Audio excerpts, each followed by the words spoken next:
Hi, I'm Angela. Ever since I can remember, I always had troubles with my family. My parents adored my younger brother Simon and gave him cool gifts even when there was no occasion. Meanwhile, I only got useless garbage, even for holidays. But on my last birthday, a miracle happened. My parents actually bothered to prepare a party and promised me a cool surprise. I put on my best dress and went down to the living room to be congratulated. When my parents handed me a pink box, I screamed with joy. For the whole month, I had been trying to get them to buy me fabric with unicorns so I could finally sew myself a hoodie. And so, I had finally been heard. However, what I took out of the box was not a cloth, but a set of colored pencils. That was the last straw. I threw the pencils away and I slammed my fists on the table. I am sick of this! Why do you hate me so much? You spend all of your money on Simon and you always get me something dumb as a gift. Calm down. The guests are coming. What will they think of you acting like this? There it is again. You worry about everyone but me. I don't want to see you anymore. I ran to my room and slammed the door shut loudly. I was crying so hard I could barely breathe. To drown out my sobs, my parents turned on music. Everyone was having fun at my party without me. But soon, my brother remembered I existed. He handed me his console. Happy birthday, Angie. This is for you from me. Don't cry. Simon had got that console from our parents for his last birthday. I mentally compared it to my box of pencils, and I burst into tears again. Why did he get everything, and I got nothing? I was tormented by that question all night. And in the morning, I decided I would have a serious talk with my parents. When I knocked on their bedroom door, I heard my mother crying. She was sitting on the bed and clutching a notebook sheet in her hands, and it was wet with tears. I recognized my dad's handwriting. Mom, what's happened? Where's Dad? I definitely didn't expect her reaction. Mom jumped to her feet, wiped her tears, and grumbled, "He left because of you. He got tired of living with such an ungrateful drama queen." I was shocked, but I didn't feel guilty. Dad could not have left us because of one little scandal. Mom was obviously hiding something. I tried to find out what was in the note, but she withdrew into herself. She cried for days and didn't notice either me or Simon. Soon, we ran out of food, and I asked my mom for some money. "We don't have any. I haven't found a job yet. You should find one for yourself. The internet is full of vacancies for teenagers. After all, everything that's happened is your fault." I cried all night, clutching my favorite SpongeBob plushie in my arms. And in the morning, looking into our empty refrigerator, I decided I would do just as she said and find a part-time job. That's how my new life began. Before school, I delivered newspapers. And in the evening, I walked the neighborhood dogs for a small fee. Every day, I walked over 20 kilometers on foot. But I couldn't even rest at night. My mother began to bring over her new friends. They partied until morning and never let us sleep. I gave up my entire salary to my mother. But she was clearly in no hurry to find a job. So we were constantly running short of money. 2 months flew by that way. During that time, Mom recovered from her depression. She got a job as a maid in an expensive hotel, learned to smile again, and stopped being mad at me. One morning, Mom came down to breakfast particularly happy and invited Simon and I for a walk. We were so happy, but as it turns out, we shouldn't have been. Mom took us to some strange house and asked for us to wait for her for a minute. Through the window, I saw her run out into the street, get into a posh car with some man, and drive away. At that moment, I realized that Mom wouldn't be coming back.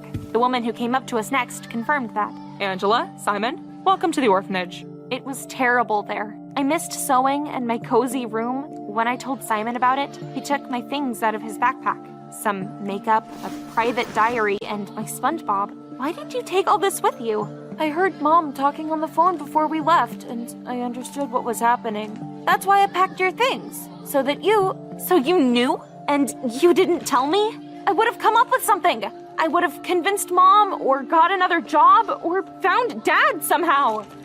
"It's your fault we ended up here." I took out all my anger on Simon. I even scolded him for being idle. After all, while I'd been torn between school and jobs, my brother had been eating sweets and playing video games. Simon was upset, but he didn't say anything. We didn't really talk much after that. But I didn't stay in the orphanage for long. 2 weeks later, a married couple came in. When Mr. and Mrs. Bell saw me, they were absolutely delighted. Soon enough, they took me to their place. My new life turned out to be incredibly cool. My new parents doted on me. They bought me a bunch of expensive clothes and fulfilled all my wishes. Finally, I could design and sew. They got me so many fabrics, I could have opened a sewing shop. Long story short, my new parents tried very hard to make me happy, and I loved the attention. My brother and I had switched places. Now I was a loved child, and I didn't even know how he was doing.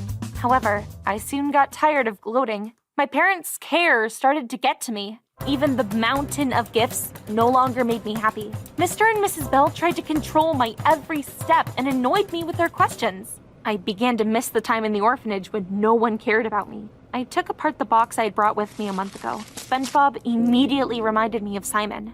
Just imagine, my brother had taken my toy instead of throwing his things into the backpack, just so I would be happy.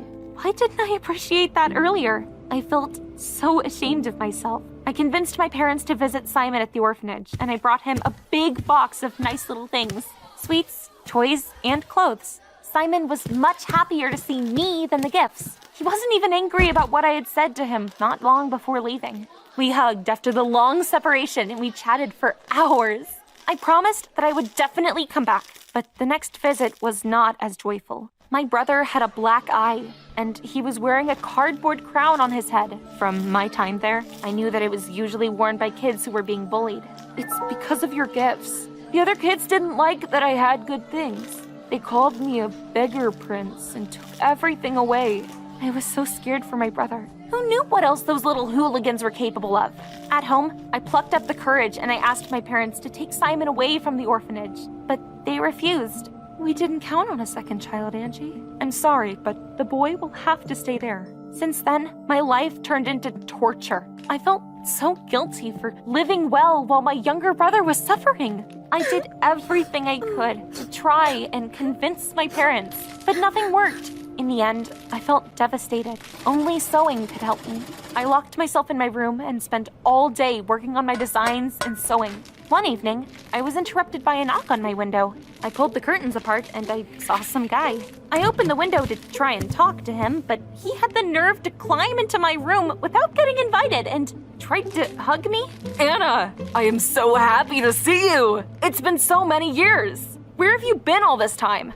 I think you have me confused with someone else. I'm Angela, and I haven't lived here very long. The guy looked at me incredulously and got out into the street again.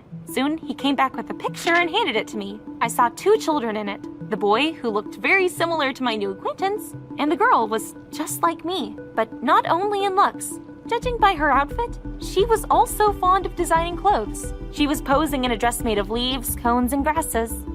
We do look alike. But dude, that's still not me.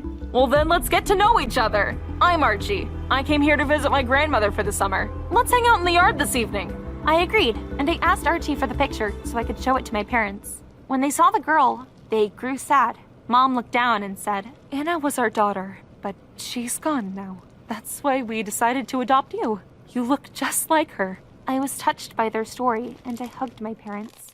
In the evening, as promised, I met Archie in the garden. The guy asked me to make him a cool costume from improvised materials like his friend had when they were kids. So I started picking flowers for the costume, and I got so carried away that I didn't even notice an old lady come up to us.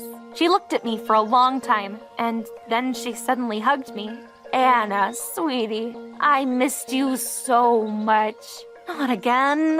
I had to tell her everything I had just learned from my parents. What kind of stupid joke is this? My granddaughter is alive. She was just sent to an orphanage. I didn't have time to recover from that when Mom appeared on the porch and shouted, Angela, go home now. Don't you dare talk to that woman. At home, Mom said that that was a local mad woman who called everyone her grandchildren and that I should stay away from her. But I didn't think so. There were way too many strange coincidences.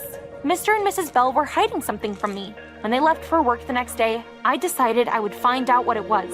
I searched the whole house for clues. In a couple of hours, I was able to find a box. There were documents and a USB flash drive inside. The first thing I did was put it into my laptop, and I found a video. Anna was playing with a plush SpongeBob. It looked just like mine. Goosebumps ran down my back.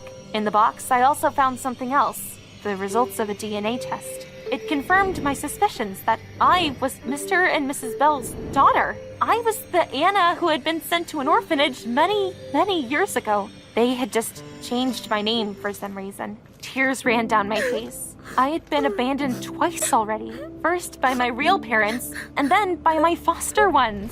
Now, I realized why they had treated me worse than Simon. After all, he was their son by blood. I was just someone else's baby. I hated them all, and I decided I would run away to be with my brother. Maybe he wasn't my brother by blood, but he was the only one who really loved me. Living in an orphanage seemed like a better idea than staying under the same roof with a bunch of traitors. I packed my things and I left the house in tears. That old lady from before followed me. She begged me to listen to her. "Don't you want to know what was in your foster father's note?" I froze. How did she know about the note? To be honest, what happened with my foster parents was still a mystery to me. I decided that this was my only chance to find out the truth. So I agreed, and I listened to the interesting story that old lady Ms. Weisberg had to tell me. "Your parents are Luke and Veronica. They had you when they were students. They were always short on money then. Both wanted to be free and build a career, not babysit a child. Then, your parents were suddenly offered a very prestigious job and decided to send you to an orphanage. When I found out about it, I had a heart attack. They kept me in hospital for a whole month. As soon as I was discharged, I started applying for your guardianship, but it was too late. You had been adopted by a young couple that had no kids of their own. I managed to find their address, though. I would come to your house and watch you grow up. You looked happy, but when the second child appeared in the family, everything changed. You often cried on the swings in the front yard, and no one ever came to calm you down. I realized you weren't happy in that house, and I decided I would try to get your foster parents to give you to me so I could raise you. They quickly agreed. Your dad put on an act with that note like we'd agreed and left the family. But then, things did not go according to plan.